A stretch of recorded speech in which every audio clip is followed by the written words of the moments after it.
자, 이석기 이야기로 들어갈게. 아니야. 정원 스님 이야기를 마무리할게. 이 모든 이야기는 정원 스님이 승적이 없는 스님이다. 예. 정원 스님이라는 분이 승적이 없는 스님이야. 한마디로, 예. 그, 정원 스님이 승적이 없대요. 1970년대에 출가는 하셨는데, 어느 종단에 소속이 안 돼 있는 거야. 어느 종단에도 소속이 안 돼 있어. 그러면 그 승적이라는 게 뭐냐면 그 승적이라는 건 스님을 관리하는 거야. 그래서 얘가 도둑질을 하거나 뭐 간음을 하거나 나쁜 짓을 하면 승적에서 제명이 되는 거야. 그래서 승려의 지위를 박탈하는 게 승적이라는 거야. 스님의 명단. 스님 명단이 그런 뜻이야. 그러면 스님의 명단에 어느 종단에도 소속되어 있지 않은 스님이라면 그가 어떻게 살아왔는지 우리가 몰라. 그분이 여러분 그분의 과거 아세요? 예. 그분이 어떻게 살아오셨는지 과거를 아시냐고. 예. 잘 몰라. 지금 이분이 어디서 뭐 하시던 분인지 잘 몰라. 그러면 이분을 스님이라고 불러야 되나? 승적이 없으면 스님이라고 부르면 안 돼요, 정확하게는. 네.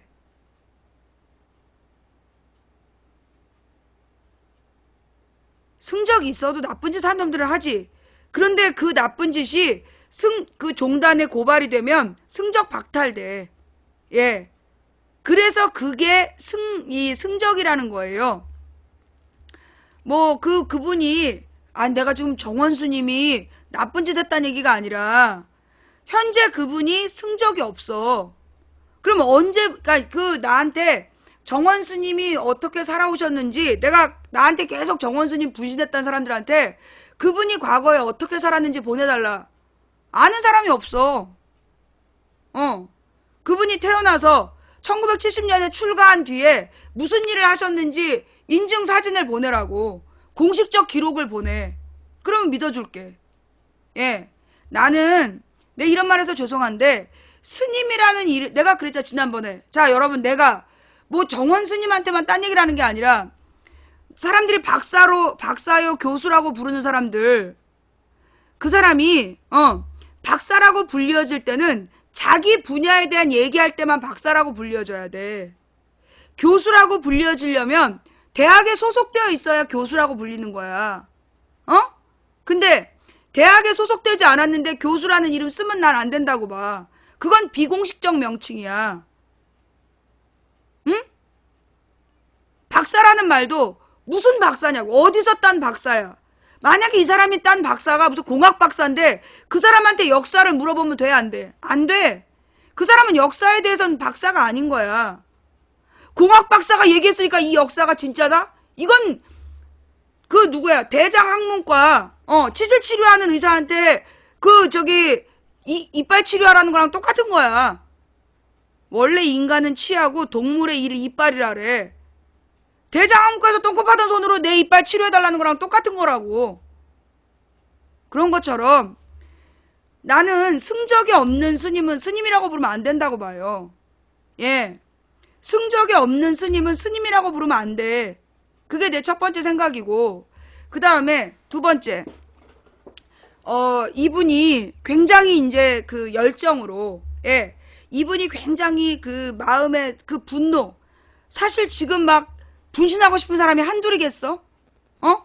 기가 막히고 열이 받아서 지금 막 박근혜 앞에 가서 죽어버리고 싶은 사람이 한둘이겠냐고. 내가 그랬잖아. 내가 평화 시위를 해야 된다는 이유가 좋아서 평화 시위를 외치냐고. 이를 악물어서 입에 핏물이 나면 핏물을 삼키면서 평화 시위를 외치는 이유가 뭐냐고. 그게 더 많은 사람들의 지지를 받는, 더 대중적이고 더 큰 힘으로 흐름을 만들기 위해서 우리가 폭력을 쓰고 싶어도 참고 박근혜 목을 당장 따고 싶어도 참는 거 아니냐. 내가 그렇게 얘기했던 사람이야. 맞아 틀려? 나 그렇게 얘기했던 사람이야. 그지? 나는 이 정원 비구라고 본인을 표현하신 분이 그 분신이라는 결정을 했던 그 마음은 이해가 돼요. 예, 이해가 되고 얼마나 분하고 속상하고 그래서 그랬을까. 근데 또 하나, 소신공양이라는 말은요, 소신공양은 분신하고 달라요. 예, 여러분이 좀 찾아보시면 나오는데 소신공양하고 분신하고는 다른 개념이에요. 소신공양이라는 건 불교적인 종교행위야. 그래서 이 소신공양은 어떡하냐면 그 몇 년 전부터 금식을 해가지고, 그러니까 그 절식을 해. 음식을 줄여갖고 거의 속을 비워요. 다 비운 다음에 뭘 하냐면 기름을 매일 먹는데, 기름을 매일 먹어서 몸을 지방으로 완전히 이제 기름으로만 다 채우는 거야. 그래야 불에 빨리 탄다고. 그래서 자기 몸을 불태워서 드리는 공양이 소신공양이야. 그 소신공양을 하려면 그래서 자기 몸을 다 비우고 기름을 몇 달을 먹어서 온몸에 기름을 채운 뒤에 그 뒤에 한 번에 몸을 불살르는 게 그게 소신공양이에요. 그러니까 이번에 이분이 하신 건 나는 그 원칙대로 한 소신공양은 아닌 걸로 알아. 그러니까 이분한테는 소신공양이라는 말은 쓰면 안 돼. 예. 소신공양은 철저히 불교적인 규칙이 있고 그 규칙에 따라서 절차를 밟는 거야. 등신불은 뭐냐면 그렇게 해서 몸을 태웠는데 비가 와서 그 불이 꺼진 그 불로 만든 게 등신불이다라는 얘기고, 소신공양이, 그러니까 그 등신불이 소신공양에 실패한 거야. 등신불 이야기는 소신공양에 실패해서 등신불이 된 거야. 원래 몸을 다 태워야 되는데 본인의 몸을 다 태우지 못하고 그 비가 와서 불이 꺼져버린 그게 등신불이야. 예. 그리고 이 소신공양이라는 거는 원래 불교적으로 이 오랜 기간, 몇 년을 준비해서 몸을 다 비우고 그리고 하는 게 소신공양이야. 예. 그러니까 이분이 하신 거를 소신공양이라고 쓰시면 난 틀린 걸로 알아요. 잘못된 거야, 그건. 예. 예. 그러니, 뭐라 그러나, 이분에 내가 지금 스님이란 말을 못 하겠으니까, 스님이란 말을 할 수 없기 때문에, 참 이름이 부르기 어려운데, 하여튼 이분이 분신하신 분, 어제 분신하신 분은 분신이라고 불러야 되고, 예. 이건 분신하신 거고 소신공양이 아니다. 그리고 스님이라고 부르면 안 된다. 예. 그러니까 어느 방송사에서 최모 씨라고 부르는 게 맞다. 일반인이야. 예. 승적이 없으면 일반인이에요. 예, 스님이 아니라 일반인이 분신한 거야. 다만 이분이 승복을 입은 분이고, 이 승복을 입었다는 건 뭐냐? 내가 어디를 가나 승려처럼 살겠다는 뜻이잖아. 많은 불자들이 승복을 입어요. 그 승복이 어떤 의미냐? 내가 부처님처럼 살겠다. 그래서 내가 소유하지 않고 아무것도 갖지 않고 내 마음의 모든 욕심을 다 내려놓고, 그리고 정말 그 승려처럼 살겠다. 그런 마음으로 입는 게 그게 승복이야. 그러면 이분이 승복을 입고 사신 분이니 승려처럼 자신을 관리하셨을 것이고, 그래서 이 승복을 입고 고깃집에 가서 고기 굽겠냐고. 응? 승복 입고 삼겹살에 소주 하겠냐고. 승복 입고 그러면 안 되는 거야. 원래 이 승복은 그러지 않겠다라는 약속으로 입는 옷이야. 그러니까 승복 입고 그렇게 삼겹살에 소주 한잔하고 그러면 안 되는 거예요. 예. 좌우지간. 그래서 이분이 승복을 입고 사셨다면 그 승려처럼 살고자 노력하셨을 것이고, 무소유의 삶을 살고자 노력하셨을 거니 그분의 평생의 삶이 아름다웠기를 바래요. 그런데 내가 지금 오늘 하루 종일 나한테 그분의 분신 소식을 전한 사람들한테 그분이 어떻게 살아오셨는지 아냐? 모른다는 거야. 그러면 이분의 삶이 어떤지를 모르기 때문에 나는 이분을 너무 띄우면 안 된다고 생각해. 예. 왜냐? 여러분이 막 박근혜를 미워해서 어떤 스님이 소신공양하셨다라고 얘기했어. 일단 그게 잘못된 내용이야. 오류이고. 근데 막 띄웠어. 근데 이분이 어떤 삶을 살았는지 우리가 몰라. 정확히 몰라. 근데 어느 날 이분이 과거에 뭐 무슨 일에 연루된 사람이다. 뻥 떴어. 그때 가서 어떡할 거냐고. 우리 백남기 농민이 본인이 농민이라고 사셨지만 중앙대를 졸업했고 과거에 어떤 운동권이었다. 그걸로 공격하는 거 봤어 못 봤어?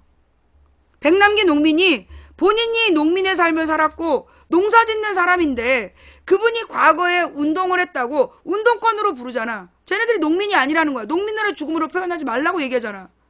그런 것처럼 우리가 이분에 대해서 잘 몰라. 그러니까 우선은 이분의 삶이 어땠는지 객관적인 기록들을 모으는 게 그게 먼저 필요하고, 그리고 이분이 아직 돌아가시지 않았어. 돌아가시지 않았기 때문에 이분에 대해서 우리가 뭐 벌써 죽은 사람 취급해서도 안 된다. 지금은 화상 환자야. 분신을 시도해서 화상 환자. 그러니까는 내가 볼 때는 너무나 막 과도하게 이분을 영웅시하거나 막 띄우는 건 위험할 수 있다. 우선 이분이 어떻게 살았는지를 알고 나서 얘기해야 된다. 그 다음 나는 이 분신이라는 방법에 대해서요. 분신. 제가 이런 말씀 드려서 정말 죄송한데요. 그분의 마음은 알겠지만 저는 분신이란 방법에 동의할 수 없어요. 죄송하지만 제가 이 방송으로 많은 사람의 비난을 받겠지만 저는 그 분신이라는 방법에 동의하지 않아요. 그 마음은 알겠어. 얼마나 분노했는지 자기를 불태워서 뜻을 밝히고 싶을 만큼 분노한 그 마음은 알겠지만 나는 이 분신이라는 투쟁 방법에 동의하지 못해요. 왜냐하면 이 분신이라는 방법은 도리어 더 많은 사람으로 하여금 놀라게 해요. 충격받게 하고 도망가게 합니다. 제가 이 분신이라는 것에 대해서 왜 내가 이런 생각을 갖게 됐냐 하면 1991년도에 강경대라는 아이가 시위했다가 시위 중에 맞아 죽어요.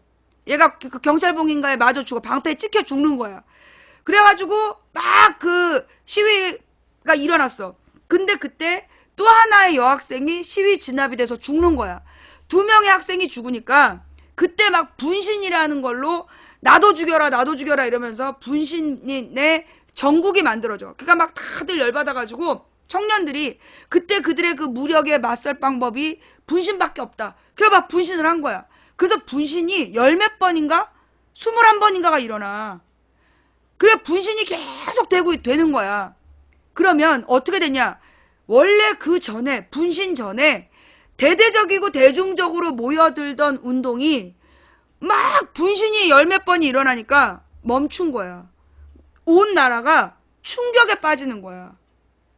그러면서 사람들이 의혹을 가져. 저 사람들이 정상일까? 저 사람들이 누구지? 그러면서 그런 의혹에 딱 빠져있을 때 나온 게 유서 대필 사건이야. 마지막에서 2번째인가 분신한 사람의 유서를 김기설 씨가 대필했다. 김기설이라는 사람이 대필했고 자살을 방조한 거다. 그러면서 그 유서 대필 사건을 대대적으로 퍼뜨려. 그래서 어떻게 됐냐? 91년에 그 강경대 그 김기정 2명을 죽이고 시작한 이 노태우 정권에게 그 분신 정국이 결국 어떻게 된지 알아? 공안 정국으로 끝나. 공안 정국으로 끝나. 그게 9.1년 분신 정국이야. 그래갖고 그 사건으로요, 분신을 막 해가지고 더 대대적으로 국민들이 들고 일어난 게 아니라 완전히 투쟁이 중단돼 버렸어. 그때 김기춘이가 그 유서 대필 사건에 연루됐을 거야. 그지? 내가 그때 내가 학교를 다니고 있었어. 그때 91년도야. 그래서 내가 그 분신 정국에 대해서 그때 그 전에 어땠고 그 분신 사건 뒤에 어땠는지를 내가 너무 정확히 아는 거야. 내가 정말 그때 막 골치가 너무 아프다. 너무 큰 충격을 받았어요. 그래서 나는 분신이라는 방법은 절대 더 많은 사람을 깨우지 못한다. 그래서 나는 분신투쟁에 반대합니다. 예. 나는 이 분신투쟁에 반대하는 이유가 분신이라는 투쟁이 절대 더 많은 사람을 들고 일어나는 게 아니라 역풍이 된다. 언제나 역풍이 됐어. 옛날에 그 박정희 때 전두환 때 그 김세진 이재호 열사 이런 분들이 막 그 분신투쟁을 했던 거야. 그때는 정말 총칼로 죽이는 시대였기 때문에 그냥 때려다 죽이는 시대였기 때문에 그때는 정말 분신밖에 없었어. 방법이 싸우는 방법이. 아니 지금은 우리가 천일이고 만일이고 촛불을 들 수 있는데 우리가 왜 분신을 하냐고. 그때는 분신밖에 방법이 없었어. 김세진 이재호 열사가 몸에 불 지를 때는 분신밖에 방법이 없었던 거야. 그러나 지금은 시대가 달라졌고 우리가 촛불 집회를 천일이든 만일이든 이어갈 수 있는데 그래서 나는 분신이라는 방법의 투쟁은 동의하지 않아요. 네, 누구도 이 분신 투쟁에 대해서 정당화하면 난 안 된다고 봐. 물론 이걸 비난할 수는 없어. 우리가 비난할 수는 없지만 그 분신 투쟁을 막 잘했다 나도 하자 너도 하자 나는 반대합니다. 이 전국에서 분신은 잘못하면 촛불을 끌 수 있어요. 정말 죄송한데요. 예. 이 전국에서 분신은 잘못하면 촛불을 끌 수 있어요. 그래서 우리는 흔들림 없이 평화 시위를 해야 되고 우리는 흔들림 없이 촛불을 들어야 돼요.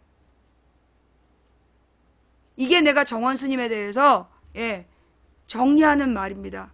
여러분이 저한테 비난하셔도 저는 이렇게 얘기할 수밖에 없어요. 그분의 삶을 우리가 온전히 복원을 해서 이게 나중에 저놈들의 역풍이 불지 않을 만큼 자신 있을 때 우리가 이분의 투쟁을 가지고 싸워야지 지금은 우리가 어떤 이분의 과거에 대해서 알지 못하기 때문에 이걸 이슈화했다가 나중에 공격을 받을 수 있다. 그 다음에 또 하나는 분신이라는 방법은 결코 권장할 만한 내용이 아니다. 그러니 그 분신이라는 방법은 그분의 뜻은 알겠지만 분신은 아니다. 이게 내 생각이에요. 여러분이 동의하시든지 말든 여러분이 욕을 하든 말든 저는 그렇게 생각합니다. 그리고 우리는 평화 시위를 계속 이어가야 돼요. 예, 평화 시위가 이어지지 않으면 여러분 박근혜를 탄핵 소추시킬 수 없었어요. 그리고 우리가 아무리 분노해도 평화 시위를 이어가지 않으면 저 헌재로 하여금 탄핵 가결을 끌어낼 수가 없어요. 그래서 우리는 평화 시위를 가야 돼. 그런데 만약에 탄핵이 부결되면 저는 그때는 평화 시위를 주장하지 않을 거예요. 예, 탄핵이 부결된다면 그때는 나는 평화 시위를 주장하지 않아. 왜냐하면 탄핵이 부결된다면 그건 헌재가 아니란 뜻이야. 박근혜가 돌아온다는 뜻이고 국회를 해산한다는 뜻이고 헌법이 없는 시대가 된다는 얘기야. 그때는 이거는 나라의 모든 것이 무너졌기 때문에 저는 이 헌재에서 탄핵을 부결하기 전까지는 저는 평화 시위를 주장합니다. 예. 만약에 헌재가 탄핵을 부결시키면 그때는 정말 무슨 일이 벌어질지 모르겠죠. 제 평화 시위는 탄핵이 가결될 때까지의 평화 시위예요. 예. 무슨 얘기인지 아시겠습니까? 탄핵 가결을 안 시키면 이건 헌재가 무너진다는 얘기야. 헌재도 무너지고 박근혜는 자기가 내릴 수 있는 계엄령을 내린다는 얘기고 그러면 우리는 몸으로 싸울 수밖에 없어요. 예. 그때는 몸으로 싸울 수밖에 없어. 그러니 어떻게 해야 돼? 여러분 긴장하셔야 돼요. 탄핵이 가결될 수 있도록 탄핵이 인용될 수 있도록 여러분들 지금 1월달 안에 바짝 투쟁하셔야 돼요. 예. 지금 박근혜가 돌아오는 일이 지금 있을 수 있어요. 왜냐? 제가 맨 처음부터 뭐라 했어요? 지금 헌재를 믿을 수 없다. 왜냐? 지금 헌재는 노무현 때 사람이 없어. 이명박 박근혜 때 다 뽑은 애들이야. 8년이나 지났기 때문에. 그러면 얘네들의 문제는 뭐냐? 자, 헌법재판소 9명 중에 3명이 대통령이 임명해. 그 다음에 또 3명이 국회에서 임명해. 3명을 사법부에서 임명해. 그런데 국회에서 임명한 3명이 한나라당 다수당일 때 3명이야. 성향 알겠지?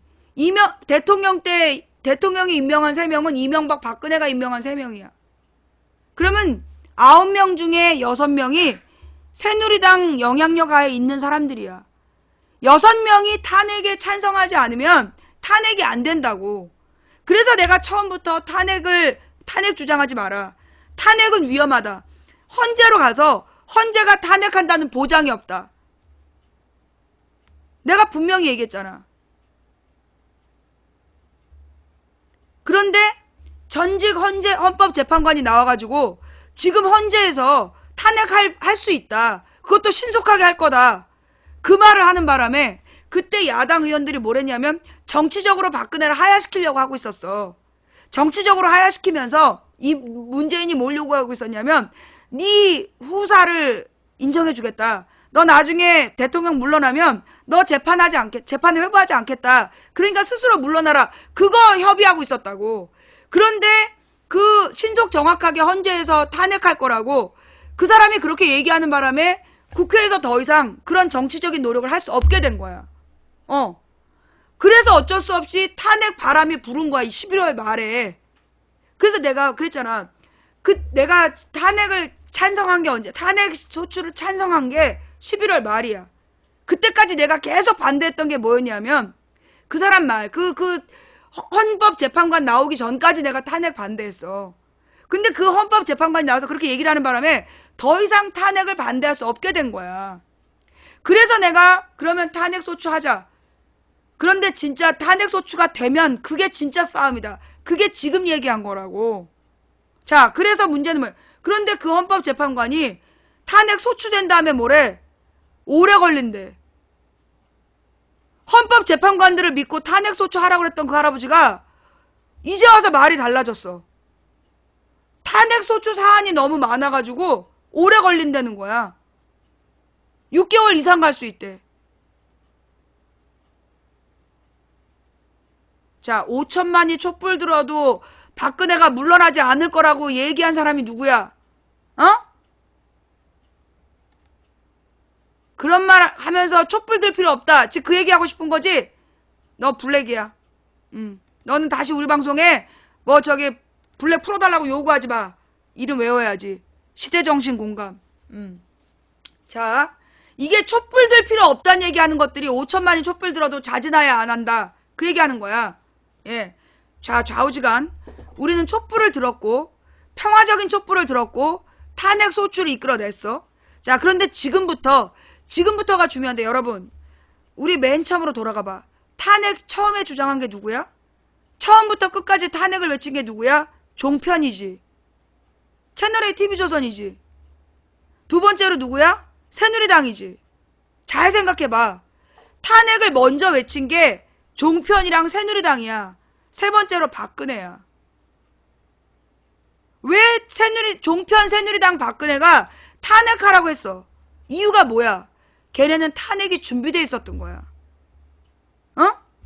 탄핵을 하면 지금처럼 저렇게 사람들을 점점 많이 동원을 해서 탄핵이 되면 그 다음에 마치 탄핵 반대 세력이 늘어나는 것처럼 쇼를 하고 그 다음에 종편을 통해서 탄핵 반대 여론이 올라가고 있다라고 쇼를 하고 국회의 모든 입법에 대해서 더민주를 비난하는 사람들이 늘어난다라고 쇼를 하는 걸로 이미 얘네들은 다 짜여져 있었던 거야.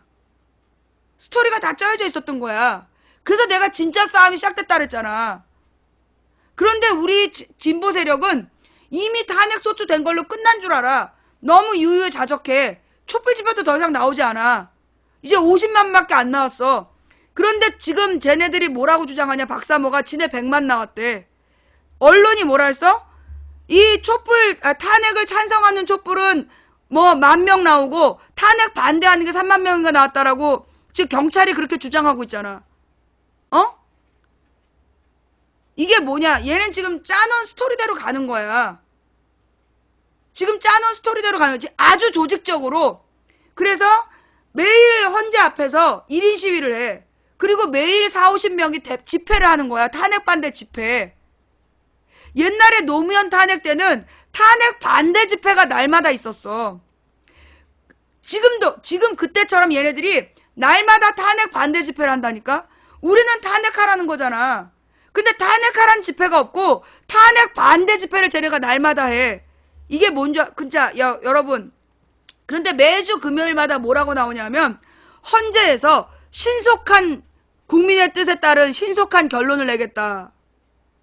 여러분은 그게 당연히 탄핵인 줄 알잖아. 그런데 헌재가 날마다 만나는 건 탄핵 반대야. 그 탄핵 반대 명분, 경찰의 주장, 언론의 조사 발표, 날마다 조짜서 낙원상가에서 헌재까지 1인 시위 계속하고 있어. 탄핵 반대. 얘는 준비돼 있다니까. 그래서 탄핵하라고 그랬던 거야. 그런데 여러분들은 지금 탄핵 소추만 되면 다 된 것처럼 그동안에 촛불 안 나와도 다 된 거 아니에요? 그 다음에 뭐 했어? 내리 대선 후보 죽이기만 하고 있었잖아. 박원순이 감히 문재인한테 들이대. 그러고 앉아 있었잖아. 그래서 박원순 지지자, 문재인 지지자, 안희정 지지자, 이재명 지지자 다 찢어져갖고 서로 찢어발기고 욕하고.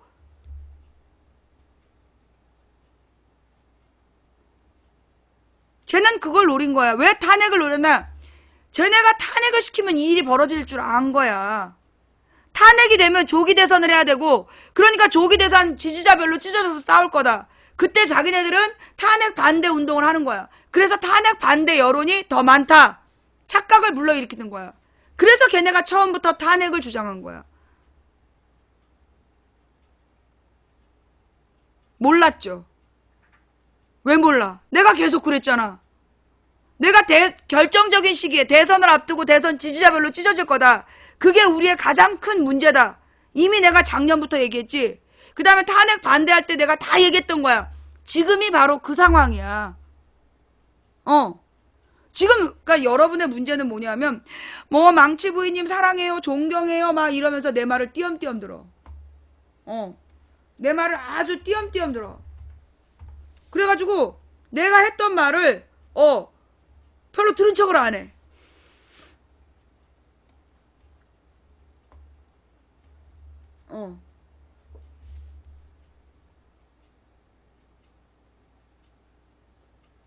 내가 다 했던 말이야. 근데 내 말을 진짜 안 들어. 내가 뭐라 그랬냐. 내가 문재인이 당대표 되면 안 된다. 문재인이 당대표 되면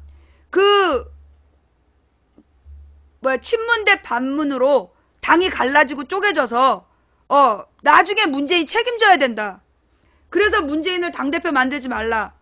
내가 그렇게 얘기했어. 14년 가을에.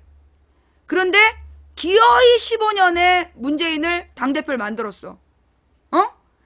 그 다음에 내가 문재인더러 김종인에게 정권 주지 마라. 기억나지?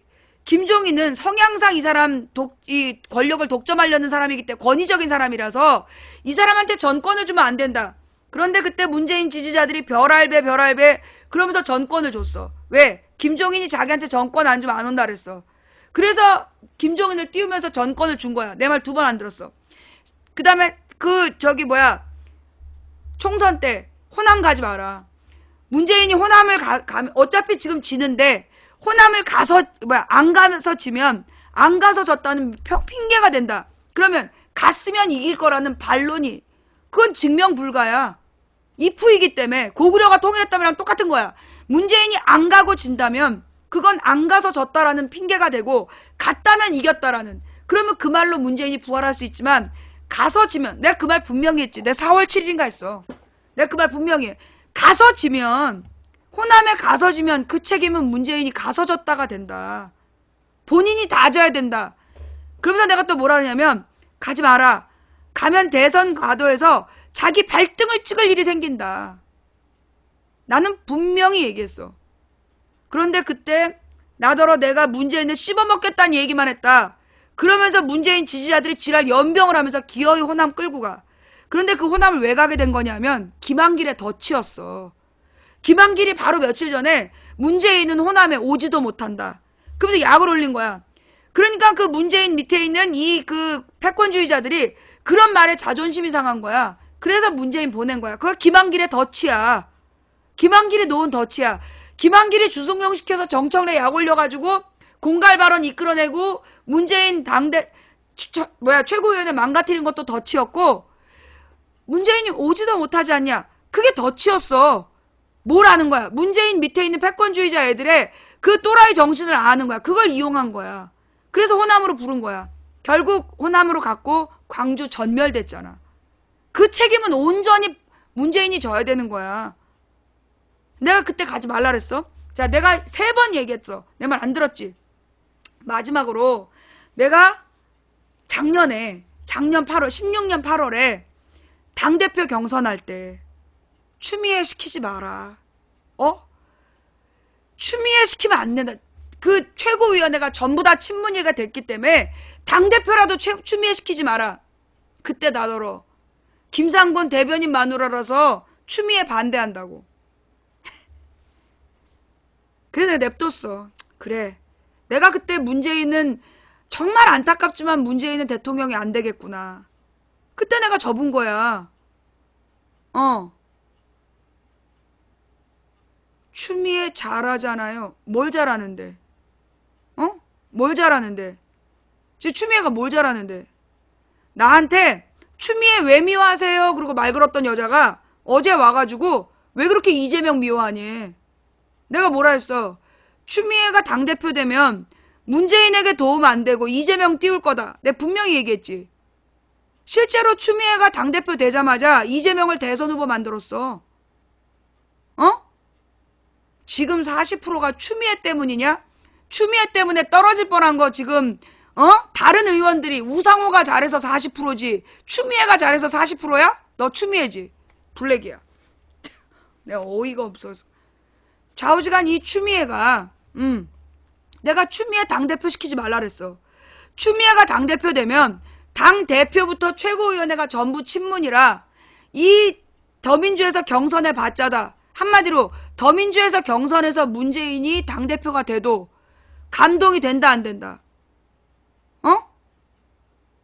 더민주에서 지금 당내 경선해가지고 문재인이 됐어. 그러면 언론에 뭐라 그럴까?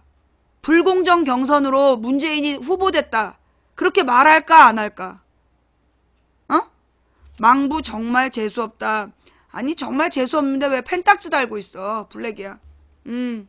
예. 저 아이디 외워주세요.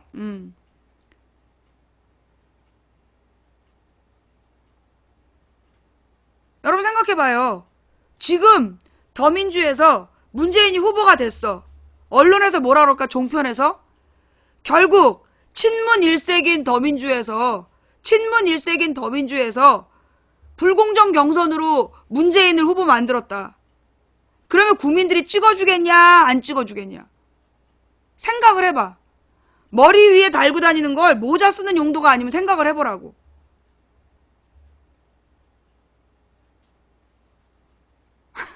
여러분 제가 지금 문재인 깠어요?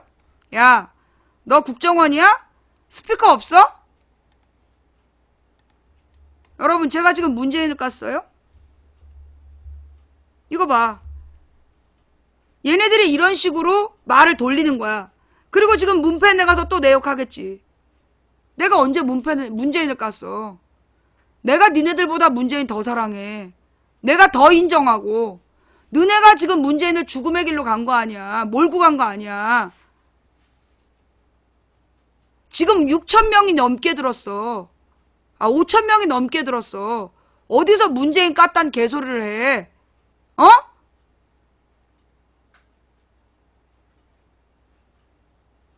자, 여러분. 내가 왜 그때 추미애가 되면 안 된다 그랬냐면, 당대표라도. 근데 여러분 중요한 건요. 그때 친문은 당대표, 김상곤 몰았어. 그거 모르지?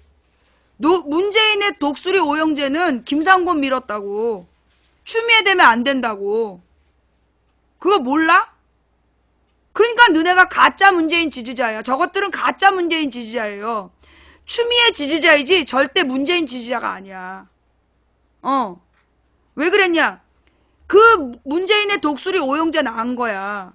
왜냐하면 추미애가 당대표가 돼버리면 지금 당 최고위원회가 전부 다 친문이라고 찍혀 있는데 그 친문이 추미애 밀었다. 그러면 올 친문이 되는 거야. 그러면 여기 이 당 더민주에서 저기 문재인이 후보가 됐어. 그러면 종편이 뭐라고 쓰겠어? 불공정 경선으로 됐다. 여러분 그거 기억 안 나요? 2012년에 무슨 일이 있었냐면 손학규하고 김두관이 그 당시에 대선 경선이 불공정하다. 그래가지고 선거 보이콧을 했어. 그때 기억나지? 선거 보이콧 한 거. 그래서 무슨 일이 있었냐면 첫 번째 제주도에서 50 몇 프로 지지를 얻었는데 두 번째 선거에서 40 몇 프로 됐어. 그리고 선거가 보이콧 되면서 진짜 위기에 빠져. 그때 손학규, 김두관 모든 언론이 그 사람들 편이었어. 그때 기억나 안 나? 나지? 그때 이해찬이 당대표였는데 이해찬이 문재인에게 유리하게 당을 운영하고 있다. 쌩개 난리가 났어. 그때 어떻게 했어? 내가 아무도 지지하지 않고 누구든지 이긴 놈 지지하겠다라고 대선 후보 지지 안 하고 있었는데 그 사건 때문에 내가 문재인 지지를 선언해.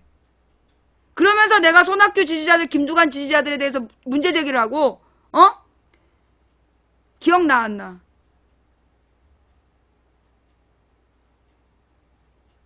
그때 내가 문재인 지지하면서 간신히 내가 문재인 쪽으로 힘을 몰아주니까 물론 나 때문은 아니겠지만 그 손학규 김두관이 그 반대하다가 등신된 거 아니야.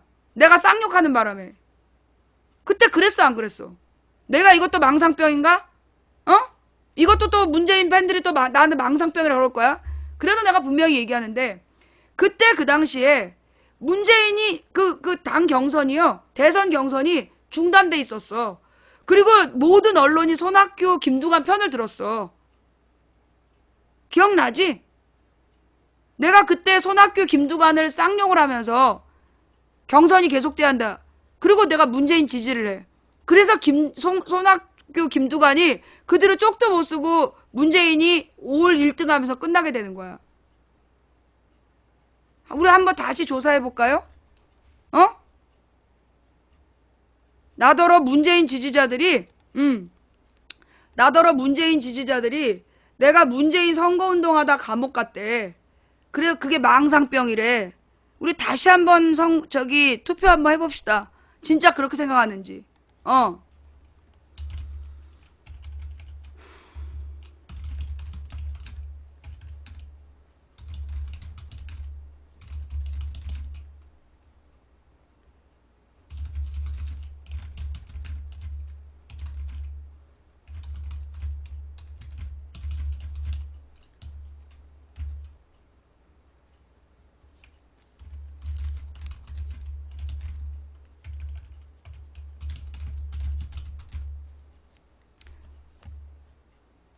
자, 문제 나갑니다.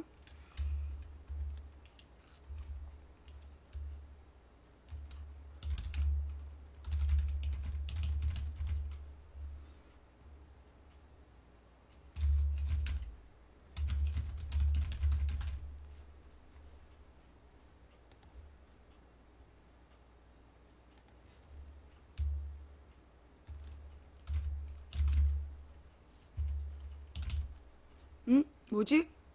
잠깐 뭔가 잘못됐어. 오류가 나네?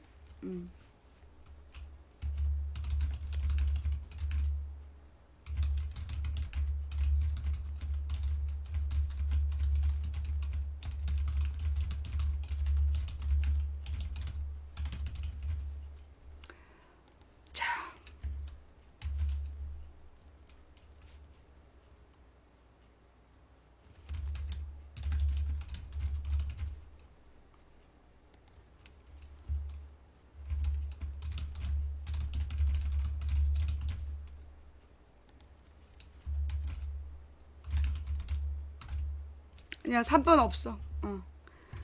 잘 모르겠는 사람은 투표하지 말고 그때 상황을 아는 사람만 투표하세요. 예. 잘 모르겠는 사람은 투표하지 말고, 예. 자, 질문입니다. 당시,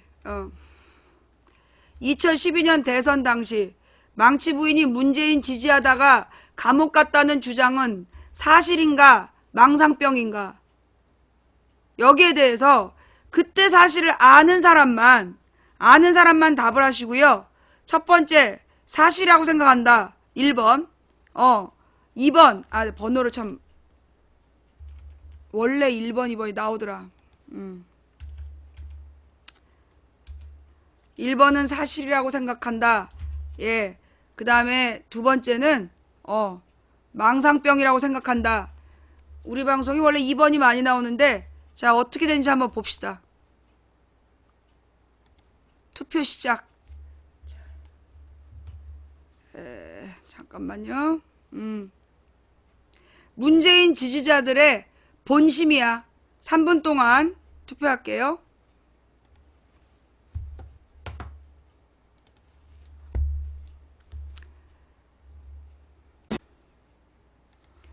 일단 기본적으로 투표 참여율이 아주 낮군요. 예. 5,000명 중에서 5,000명 중에서 1,359명만 참여했고요. 그 다음에 93.5%가 사실이라고 생각한다. 6.4%가 망상병이라고 생각한다.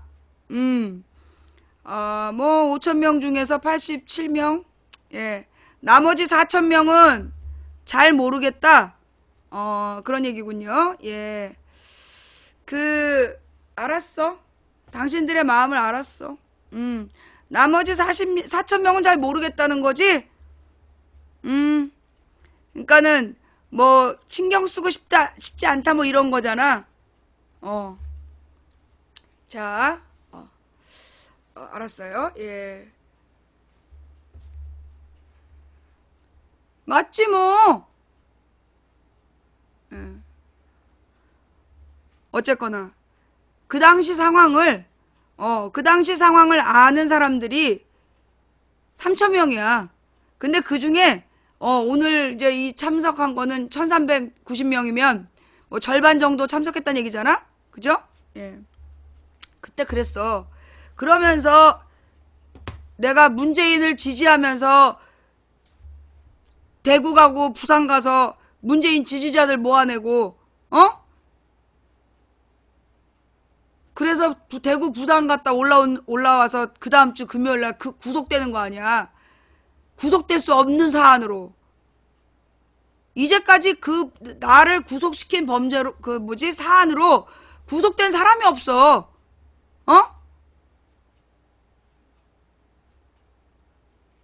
뭐가 짠내가 나? 뭐가 짠내가 나? 뭐가 짠내가 나? 짠내가 난다는 뜻이 뭐야? 87명한테 관심 갖지 마. 그거 얼마 안 돼. 그 87명한테 관심 갖지 말고, 그거 누군지는 알 수 없잖아요. 그죠? 예. 내가 물론 날 잡아갈 때는 허위사실로 후보 비방했다고 잡아갔지. 그런데 3개월 만에 사실적시라고 그랬지. 사실적시 후보 비방이라 그랬지. 그러면서 이제 나를 풀어주는데, 그래도 지네가 나를 3개월을 가둬놨기 때문에 나한테 배상하기 싫어가지고 사실적시 후보 비방죄로 징역 6개월형에 때려.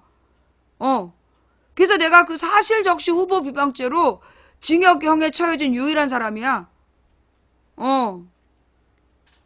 허위사실 말 안 했다니까. 나를 잡아갈 때 허위사실로 내가 허위사실 유포했다고 잡아갔어. 근데 내가 허위사실 유포를 안 했거든. 내가 뭐라 했냐면, 그때 A 지지자하고 문재인하고 아무 관계없는 총선에 12년 총선 때 A 지지자랑 B 지지자가 몸싸움을 했다. 그 중에 A의 바지가 찢어졌다 라고 얘기를 했어. 그 녹취록에 나와. 근데 그 나중에 다 사실로 확인됐어. 그런데 B가 뭐라고 주장했냐면, 내가 그렇게 방송을 해서 B가 A의 바지를 찢지 않았는데 B가 A의 바지를 찢었다는 오해를 불러일으켜서 허위사실이라는 거야. 그렇게 날 고소했어. 노무현학교 교장이. 그때. 그래가지고 그러니까 얘도 내가 구속될지까지는 모른 거지. 그걸로 내가 구속됐다니까? 그 말로? 판결문 찾아봐. 1심 판결문에 그렇게 나와. 망치 부인이 A의 지지자와 B의 지지자가 싸워서 A의 바지가 찢어졌다 라고 말을 해서 B가 A의 바지를 찢지 않았는데 방송을 본 사람이 B가 A의 바지를 찢었다는 오해를 불러일으켜서 허위사실. 그게 내가 허위사실 받은 죄목이야. 기가 막히지? 그렇게 해서 나를 잡아넣었어. 근데 중요한 거 내가 하지도 않은 말이잖아. B가 A의 바지를 찢었다고 얘기를 안 했어. 근데 그런 오해를 불러일으키기 때문에 허위사실 유포라는 거야. 그렇게 그게 고소장을 그대로 판결문에 옮겨 쓴 거예요. 나중에 3개월 뒤에 어떻게 됐을까? 예. 사실적시라는 거야. 사실적시 후보비방죄. 사실을 말해서 후보를 비방했으니까 징역 6개월형이래. 아니, 나더러 1심에서 영향력 있는 언론인이라며 언론이 사실을 말했다라고 징역 6개월형에 처해지는 게 말이 되냐고. 내가 그 증거도 있잖아. 내가 그 증거가 내 방송국에 가면, 예. 여러분 내 방송국에 이제 포털에서 망치부인을 검색하면 이 방송국으로 오게 돼요. 예. 망치부인 방이라는 방송국으로 오게 되는데 여기 보면 판결문이 있어. 이게 뭐냐 하면 이제 내가 1심에서 징역 8개월 받고 허위사실로 들어갔다가 2심 고등법원에서 허위사실 무죄를 받았다라는 판결문이야. 원심을 파기하고 징역 6개월에 처하는데 여긴 안 나와. 왜 6개월인지. 뒷장에 나와. 사실적시 후보비방죄라고. 그러면서 얘를 80시간 내가 강제 봉사도 하고 그리고 맨 마지막에 이거 한 줄을 넣어주는 거야. 예. 이 사건의 공소사실 중 허위사실 공표에 의한 공직선거법 위반의 점은 무죄. 예. 그래서 나를 잡아넣을 때는 허위사실 공표로 인한 선거법 위반이라고 날 잡아넣었어.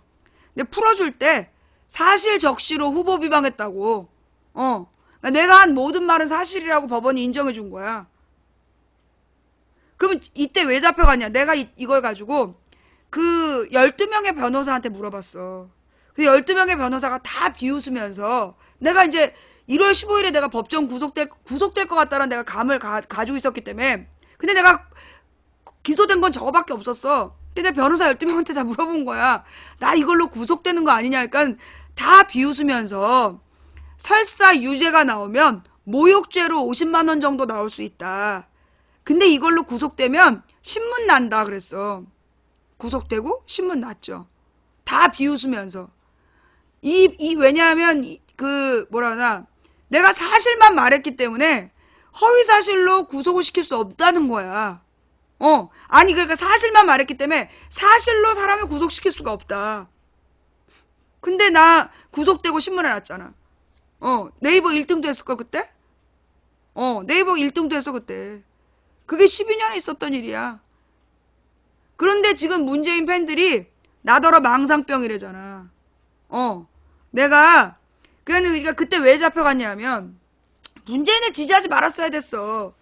근데 내가 2011년에 그 박원순을 시장 만들 때 그때 박원순 시장이 뭐라 했냐면 자기가 시장이 되면 그것도 생방송 중에 우리 시청자들이 보고 있는데 망치부인님 2011년 10월 26일에 10월 25일에 제가 시장이 되면 망치부인님 덕입니다.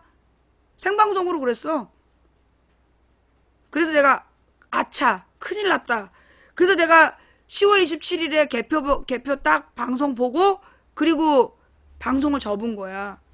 그러니까 2012년에 내가 아까 그때 당시에 손학규 김두관이 불공정 경선이라고 시비 걸었을 때 그때 만약에 내가 문재인 편 왜냐면 그때 김근태계가 우리 쪽 선배들이 전부 다 손학규 캠프에 가 있었어. 내가 그때 손학규 캠프한테서 항의받았어.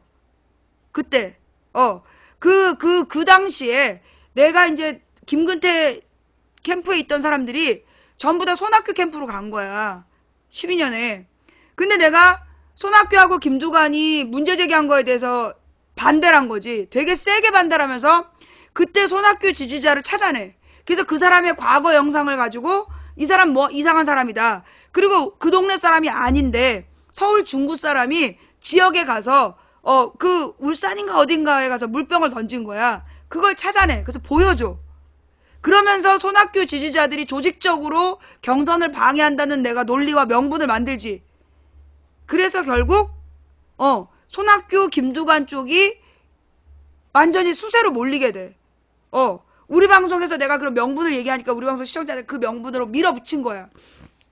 나 때문이 아니라 우리 방송 시청자들이 그렇게 명분을 만들었죠. 예. 그 결과 손학규 캠프에서 나한테 전화를 한 거야. 그래서 손학규 캠프에 가 있던 선배들이 너 왜 그러냐고. 너 왜 지금 문재인을 지지하냐. 그러면서 지금 손학규 캠프에 지금 김근태 선배 밑에 있던 사람들이 전부 다 가서 와 있는데 왜 문재인을 지지하냐고. 그러니까는 아마 손학규 캠프에서는 당연히 내가 자기네들을 지지할 거라고 생각한 거야. 그런데 내가 확 손학규를 욕을 해버렸기 때문에 그때 손학규 캠프에서 항의를 받았어. 그래도 나는 이건 아니라고 본다. 불공정하다고 어디서 물병을 던지냐. 내가 제일 싫어하는 게 폭력이다. 내가 물병만 안 던졌어도 나는 이 선거에 끝까지 중립을 지켰을 거다. 그런데 손학규 지지자들이 물병을 던지고 이해찬에게 그런 모욕을 줬기 때문에 나는 문재인 편을 들 거다. 분명히 얘기했어. 그래가지고 간신히 그 경선이 끝난 거야. 자, 이번에 똑같은 일이 벌어지면 내가 도와줄까 안 도와줄까? 응? 이번에도 틀림없이 그렇게 될 거야. 이번에도 추미애가 당대표하고 친문 최고위원들이 지금 당을 이끌고 있는데 여기서 경선을 하면 틀림없이 거기서 또 불공정 경선 얘기가 나오겠지. 내가 도와줄 것 같아? 분명히 얘기합니다. 안 도와줄 거예요. 나는 절대 안 도와줄 거야. 내가 도와줘봤자 망상병이라고 얘기하는데 미쳤어? 문펜에 가봐. 아직도 그 길 있어. 망치가 지가 허위사실 유포해서 감옥 간 주제에 분명히 멘트가 그거야. 허위사실 유포로 감옥 간 주제에 문재인을 돕다가 감옥 갔다고 망상병에 젖어 있음.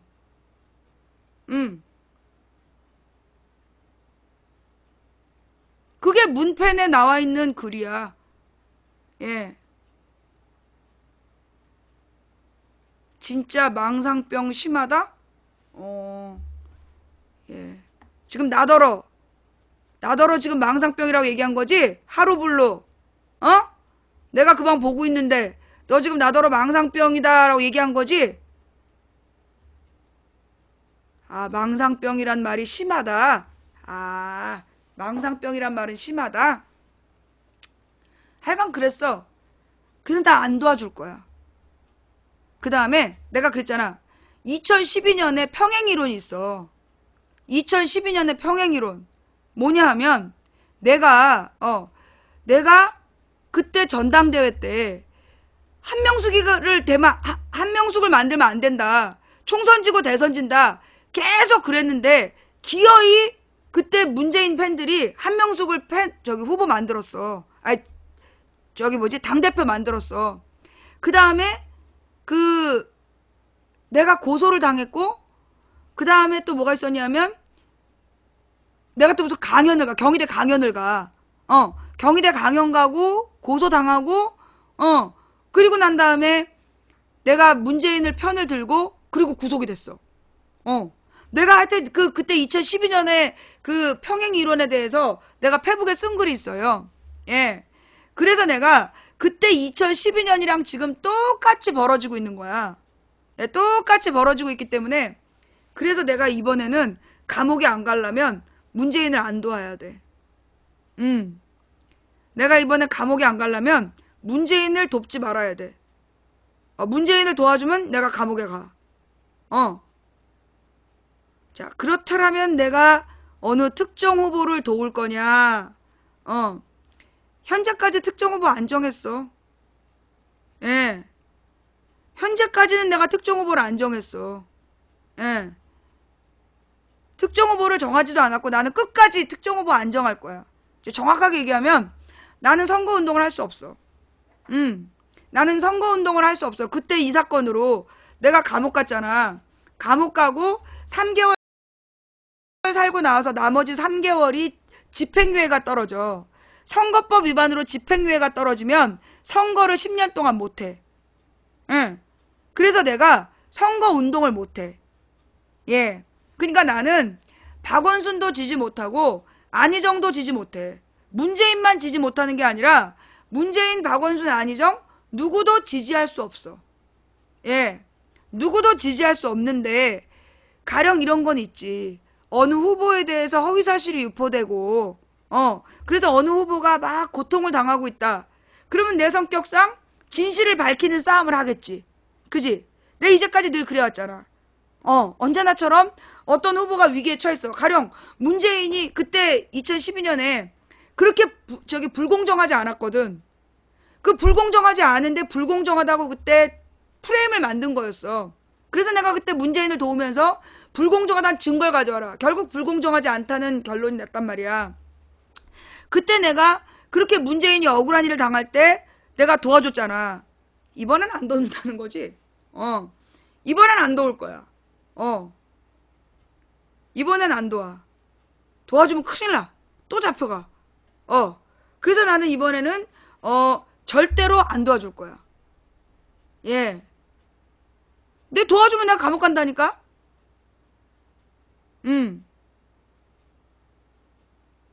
그런데 자, 여기서 중요한 거. 여러분 제가요 그랬잖아요. 문재인이 당대표 하면 안 되고 호남에 가서 호남이 지지하지 않으면 정계 은퇴하겠다는 발언을 하면 안 됐고 그 다음에 마지막으로 추미애를 당대표 시키면 안 된다고 얘기했어. 그게 뭐냐? 친문이 추미애를 밀었다. 이거 팩트야 아니야. 친문이 추미애를 밀었다. 그거 김어준과 김어준, 김용민 이 사람들이 그렇게 떠든 거잖아. 그래서 그게 지금 언론의 근거로 남아있잖아. 추미애가 당대표를 하고 있는데 문재인이 후보가 됐어. 그러면 틀림없이 불공정 경선이라고 나올 거야. 틀림없이 불공정 경선이라고 언론이 비난할 거야. 어떡할 거냐고. 그거 어떡할 거야. 뭐라고 핑계댈 거야. 한번 얘기해봐봐. 문재인 지지자들 지금 이 구조에서 최고위원도 친문이요. 당대표도 친문인데 여기서 경선이 문재인에게 유리하다 불리하다 당연히 유리할 거라고 생각하잖아. 모든 사람이 어떡할 거야. 뭐라 그럴 거야. 불공정 경선으로 문재인이 후보가 꿰찼다. 그렇게 틀림없이 멘트 나온다? 너네 뭐라고 변명할 거야. 변명의 여지가 없어. 그래서 내가 추미애는 안 된다고 얘기한 거야. 최고위원은 어쩔 수 없다고 쳐도 추미애만이라도 내가 떨어뜨려야 된다. 추미애만이라도 안 돼야 나는 그때 문재인이 당대표, 난 뭘 봤냐. 문재인 지지자들이 절대 양보 안 할 거고, 그러면 문재인이 후보가 될 때를 생각해야 돼. 나는 아무리 내가 문재인이 그만두라고 얘기를 해도, 문재인 밑에 있는 애들이 그만두겠어? 끝까지 가겠지? 그러면 문재인이 후보가 될 때를 나는 생각해야 되는 거야. 그럼 문재인이 후보가 됐을 때 틀림없이 그렇게 나올 텐데, 불공정한 경선으로 후보 자리를 꿰찼다.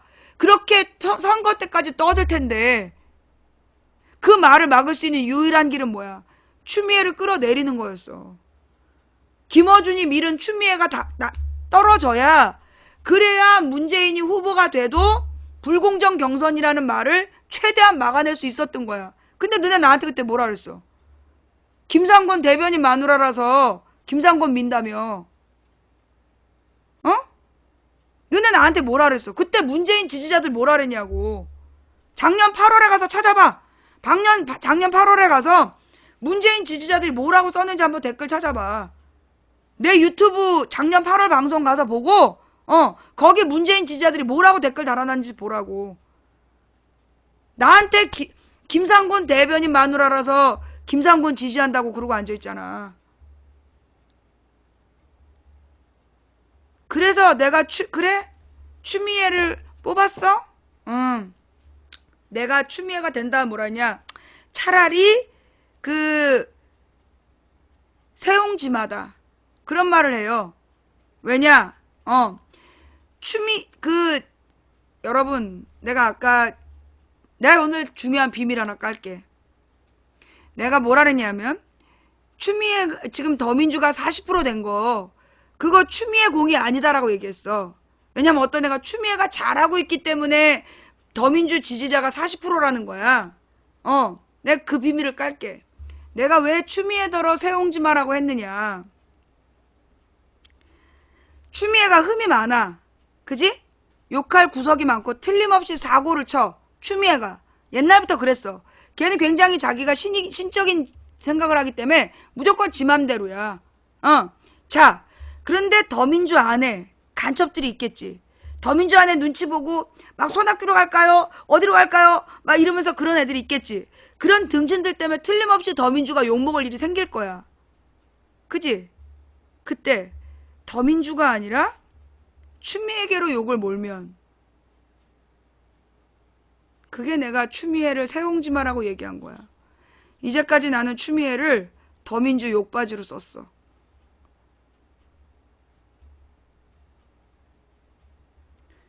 내가 이거 오늘 진짜 큰 비밀 깐 거야. 그래서 더민주에서 문제가 생기면 추미애 때문이다. 몰랐지? 내가 왜 추미애 된다면 실실 웃으면서 이게 세옹지마다. 그건 두 가지였어. 첫째, 추미애를 욕바지로 써서 더민주 지지율을 유지시킨다. 둘째, 추미애 탓으로 문재인이 정리되겠구나. 두 번째 너무 가슴 아픈 거였어. 세옹지마 두 번째는 추미애 때문에 문재인이 정리될 수밖에 없겠구나. 무슨 얘기인지 알겠어요? 그래서 그 추미애를 욕바지로 써서 더민주를 지키는 게 목적이었고, 그 두 번째 거는 추미애 때문에 문재인이 안 될 거다. 그건 내가 속으로만 생각했던 거지. 지금 상황은, 자, 그러면 방법이 없나요? 문재인을 진짜 살리고 싶다면 방법이 딱 하나 있지. 지금 최고위원들하고 추미애가 사퇴하는 거. 전원 사퇴.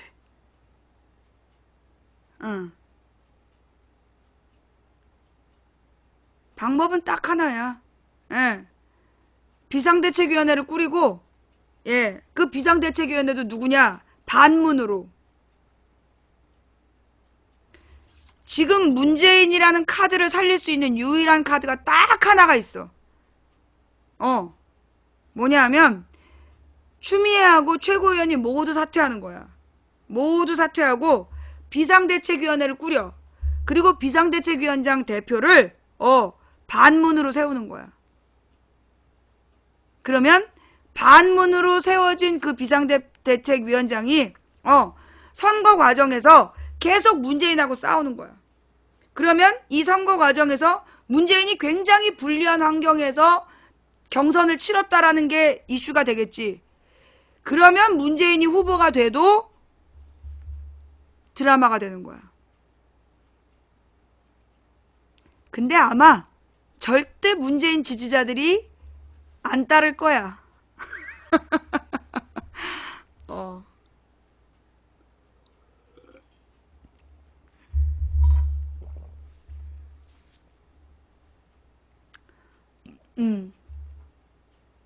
절대 문재인의 그 밑에 있는 애들이 안 따라. 그렇게는 안 해. 왜? 문재인 밑에 있는 애들이 자기네들이 문재인이 대통령이 돼서 지네가 한 자리 얻어먹는 게 그 목적인 애들이기 때문에 절대 문재인한테 위험한 길 못 가게 해. 도전하지 못하게 해. 그래서 문재인을 죽이는 거야. 그러니까 이게 정치의 속성이에요. 그러니까 내가 그랬잖아. 후보들 중에 성품이 제일 좋은 사람이 문재인이라고. 문재인이란 사람 내가 볼 때 박원순 안희정보다 성품은 가장 좋은 사람이야. 진짜 겸손하고 착하고 사리사욕 없는 사람이야. 물론 두 사람도 사리사욕은 없지만 가장 겸손해. 이 문재인이 셋 중에 가장 겸손하고 가장 착한 사람이야. 응. 인품은 제일 나아. 근데 이제 그 박원순이나 문재인도 사리사욕은 없지만 그 착하고 겸손한 면에 있어서는 가장 성품이 나은 사람이야. 내가 그래서 문재인을 노무현 대통령 때 내가 문재인이라는 사람을 언제 알았냐면 그 2004년에 알았어. 그때 노무현 대통령이 탄핵에서 막 돌아와. 탄핵에서 막 돌아왔을 때 그 노무현이 인기 최고였어. 아무도 노무현을 욕하지 못하는 상황이었어.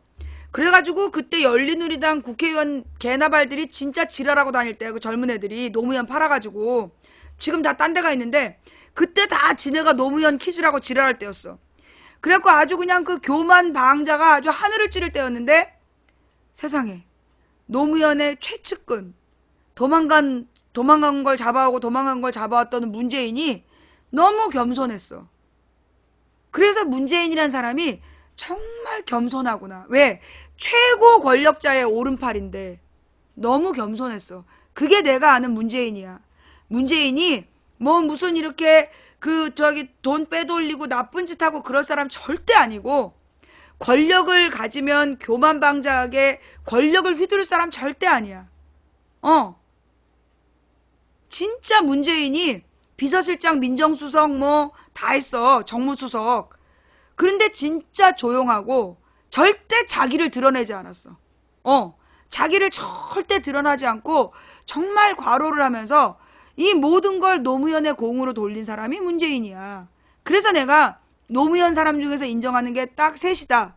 하나가 문재인, 하나가 안희정, 하나가 또 다른 사람 하나 있었어. 근데 그 사람은 내가 실망을 했기 때문에 버렸고 내가 노무현 사람 중에 인정하는 건 딱 둘이야. 그게 문재인하고 안희정인데 그래서 내가 그 문재인에 대해서 믿음이 있었어. 근데 문재인이 문제가 있어. 정말 인품이 뛰어난데 뭐가 있냐? 결정적인 순간에 잘못된 선택을 해. 문재인이 결정적인 순간에 잘못된 선택을 해. 그러니까 결정타를 날려야 된 그 결정적 시기를 근데 그게 왜 그러냐? 이게 문재인의 인품 때문이야. 너무 겸손하고 너무 착해서 그 주변 애들의 주장을 마지막에 깎지 못하는 거야. 그러니까 앞에 있는 사람을 찍어 누르고 올바른 선택을 해야 되는데 이제까지 문재인의 잘못된 선택이 문재인의 바람이었을까? 난 아니었다고 생각해. 문재인이 매번 늘 자기는 욕심 없다는 얘기를 해. 자기가 꼭 그걸 해야 될 필요 없다고 얘기를 하는데 매번 그 길을 그 네 가지를 했어. 그 이유가 뭐냐면 문재인 밑에 그러니까는 문재인이라는 태생적 한계야. 뭐냐? 그 소위 노무현을 만들었던 그러니까 노무현 밑에 있었던 패권주의자들. 노무현 밑에가 모두가 죽일 놈은 아니야. 노무현 밑에 진짜 순수한 노무현을 대통령 만드는데 애쓴 사람이 있어. 그들의 특징은 모두 뒤로 빠졌다는 거지. 진짜 노무현을 대통령 만드는데 애쓴 사람들은 진짜 다 빠지고 나중에 노무현을 이용해서 이권을 챙겼던 놈들만 남은 거야. 걔네들이 문재인 밑에 가 있고 얘네들은 자기네들이 무조건 자리를 한 자리를 차지해야 되니까 문재인을 팔아서 자기 이익을 챙기는 거야. 그러니 문재인이 그러니까 이거는 문재인으로 뭐라 그러나 문재인이란 존재는 그 한 개인이 아니잖아. 그의 정치 세력이 그런 거야.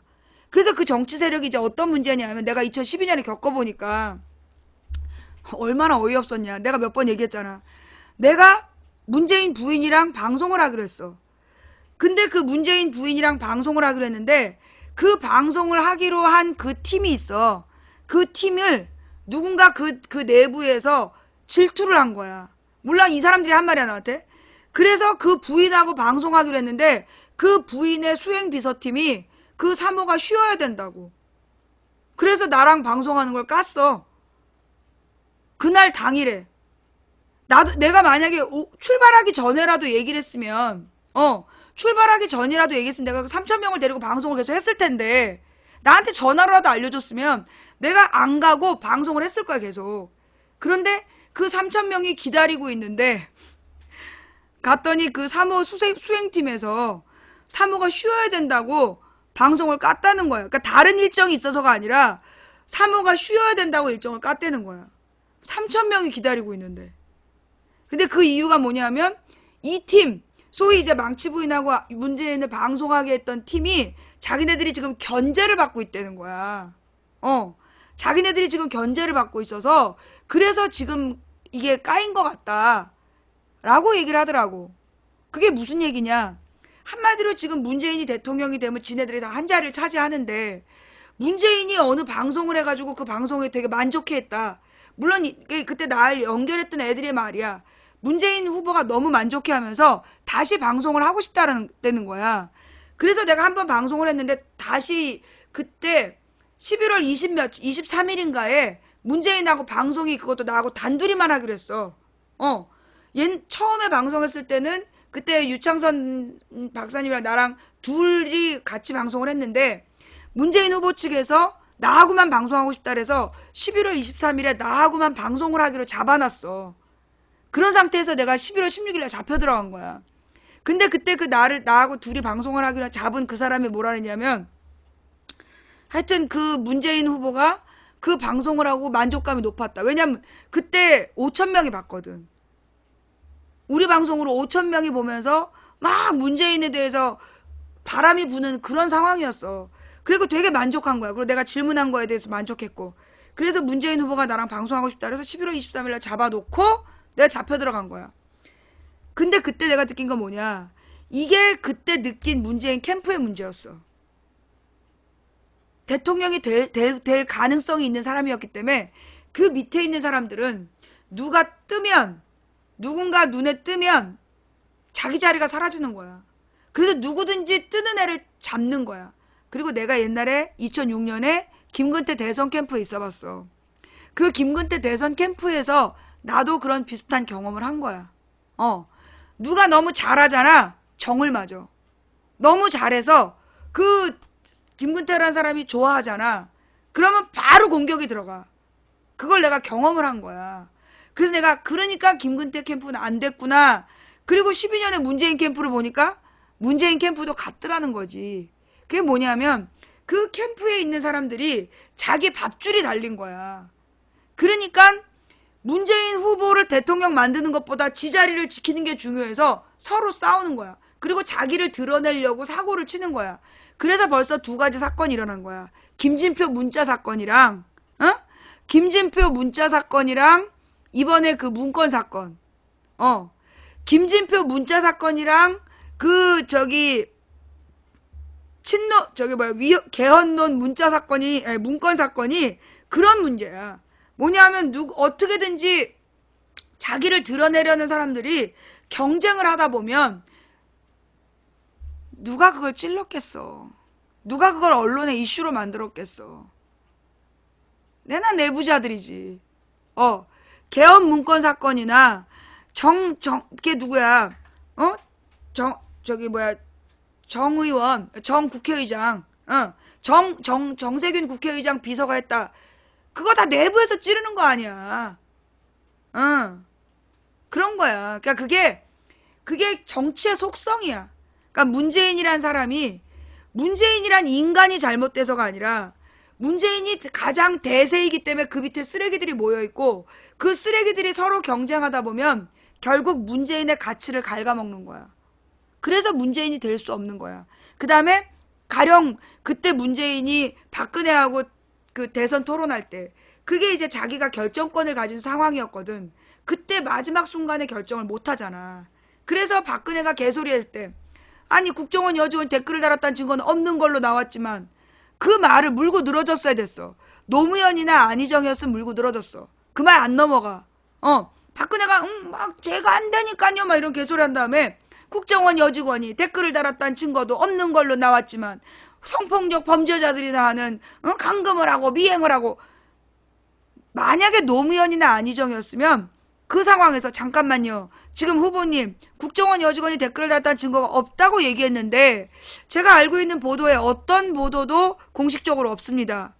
지금 후보님 그거 어디 비선으로 들으신 겁니까? 라고 얘기를 했으면 경찰 조직이 박근혜 쪽에 정보를 제공했다 논점이 되는 거야. 그 말을 물고 늘어졌으면 박근혜 대통령이 안 돼.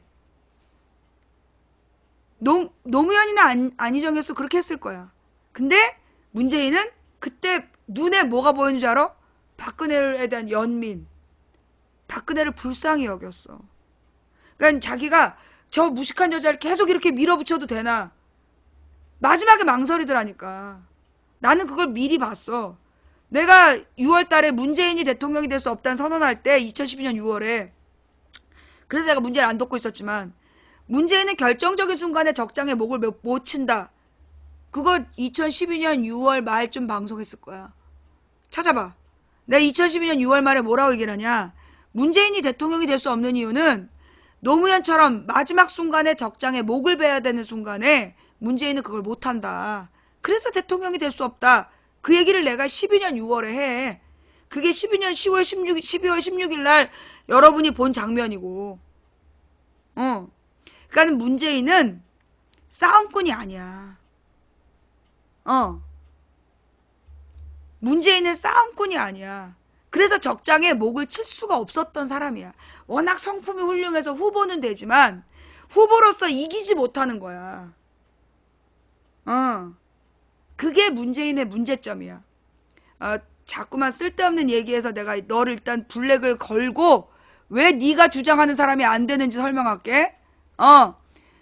국수 한 그릇 일단 너를 채팅 금지를 해놓은 다음에 내가 설명할게. 후보가 안 된다고.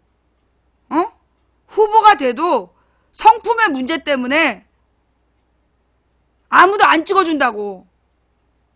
알았어? 블랙. 어제도 추미애를 왜 미워하세요? 그랬던 여자가 이재명에 대해서 왜 그렇게 나한테 싫어하냐고 어제 촛불에 와갖고 시비 거는 거 봤지? 계속 물고 늘어지면서 시청자들이 와서 사진 찍는데 내가 뭐라 그랬어? 추미애 지지자와 이재명 지지자가 겹친다 그랬지.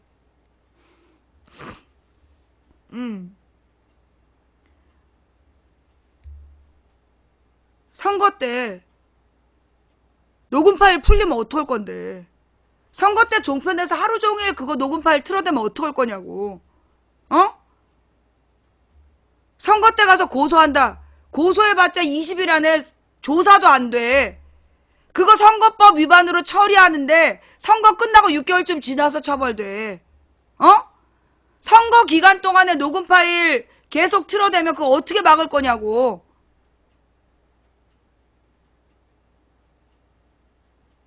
신의 한 수가 종편이야? 응? 지금 신의 한 수 얘기하는 인간들아. 신의 한 수가 종편만큼 유명해? 지금 우리 방송 시청자 중에도 신의 한 수 모르는 사람이 다수야.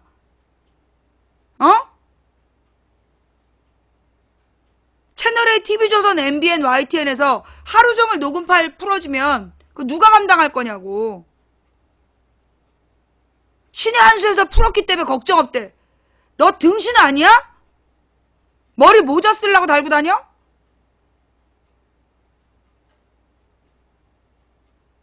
자, 그 다음 이제 그러면 박원순 이야기로 갈게요. 내가 뭐라 그랬냐. 박원순이라는 사람이 굉장히 대단한 사람이다. 능력자다. 옛날에 80년대, 89년에서 90년에 사회주의가 몰락하면서